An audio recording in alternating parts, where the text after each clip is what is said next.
Welcome back to Montana This Morning, everyone. The time is 6:46. Taking a look out over the Magic City. Things starting to dry up on the rims there. Remember when things were extremely green, but now we're seeing a little yellows in there as well with all the heat we've been having.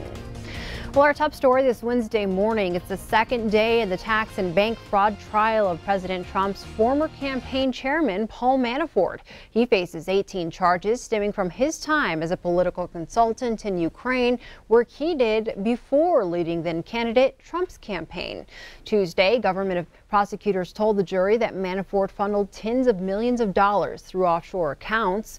Manafort's lawyer said there is no evidence that Manafort ever intended to deceive the IRS.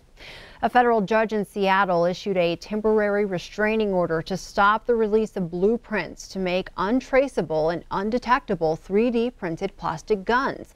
The company behind the plans had reached a settlement with the federal government that would have allowed them to distribute blueprints online starting today. Both sides will be back in court next week. And Mexican officials say all 103 passengers and crew aboard an Aeromexico flight that crashed into a field and caught fire survived. The plane went down Tuesday after flying into a storm just after takeoff from Mexico City's airport. The pilot and one other person are hospitalized in serious but stable condition.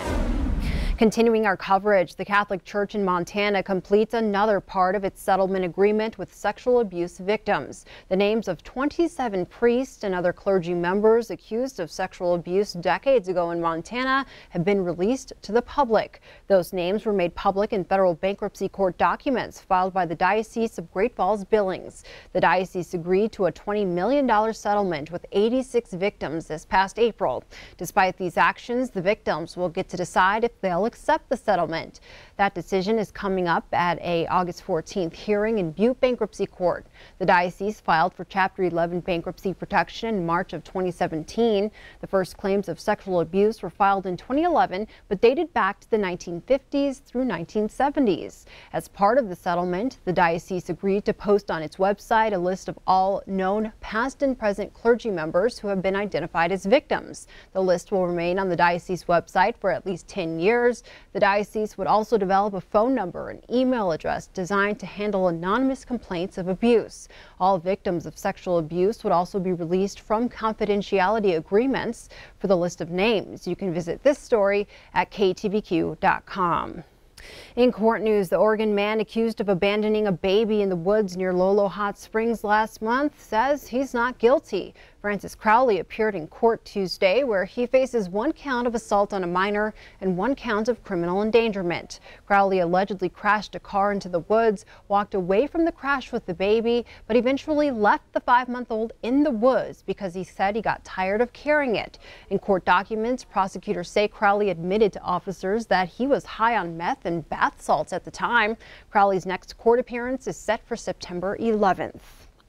More community-based health providers and consumers are suing the Bullock administration over cuts made earlier this year to their reimbursement rates. They maintain that budget cut restorations announced last week are not enough. The lawsuit filed in State District Court in Helena Tuesday claims the Bullock administration did not follow the law when it proposed and enacted the cuts early this year. In January, providers took a 3% across-the-board cut in Medicaid payments, and caseworkers for low-income mentally ill patients had their rates cut by nearly 60%. Those cuts were a result of budget decisions made by the legislature and the governor. This suit seeks to restore those cuts retroactively to January 1st of this year. People may believe that because the governor has promised to restore the rates that things are going to go back to normal. And this is not like a spigot where you turn water on and turn water off and you can get those services back immediately. It really has dismantled the community services system, and it's going to take a long time to get back to where we were before this happened. The Bullock administration says it plans to work with the providers to restore as many of the cuts as possible. Meanwhile, in Colstrip, a new study paints a bright picture for future jobs associated with the cleanup of groundwater pollution at the Colstrip power plants. The study is a joint effort between the Northern Plains Resource Council and the International Brotherhood of Electrical Workers. The study brings to light the current decisions pending in Helena as to what type of cleanup the state of Montana will approve for Colstrip's leaking coal ash ash ponds. The more extensive the cleanup, the more jobs involved. Some of the case studies cited in the report show that doing a thorough cleanup is a major job creator, in some cases employing between 50 to 90% of the plant's operational workforce. The Colstrip Ash Pond Complex is one of the largest in the U.S., with 32 ponds covering more than 800 acres. They contain coal ash contaminated with pollutants such as arsenic, chromium, radium, and lead. The study says ponds are leaking up to 367 gallons per minute, or 200 million gallons a year. Once Colstrip Units 1 and 2 are shut down, plant operator and co-owner Talon Energy is proposing a cap-in-place remedy where the ponds would be covered with the coal ash left inside. But the study points out that historically, a cap-in-place approach results in fewer jobs and an increase in long-term pollution. Ted Stimac with the International Brotherhood of Electrical Workers says his union sees the reclamation work as an opportunity to keep skilled workers employed in the community instead of being laid off and forced to leave the area. Becky Mitchell, Northern Plains chairman, says a good cleanup plan that hires the local workforce is an important component of what we hope is Colstrip's bright and resilient future. The study also points out that a thorough cleanup protects local property values. The Montana Department of Environmental Quality is now reviewing Talon's cleanup proposal and will be approving a specific cleanup plan within the year. We did reach out to Talon Energy for its response to the study, but have yet to hear back.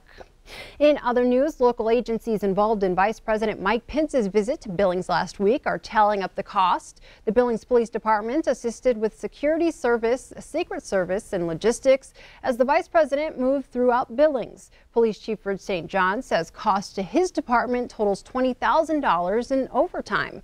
Other law enforcement agencies, including the Yellowstone County Sheriff's Office and Montana Highway Patrol, who were also involved with the vice presidential visit, have yet to release their costs.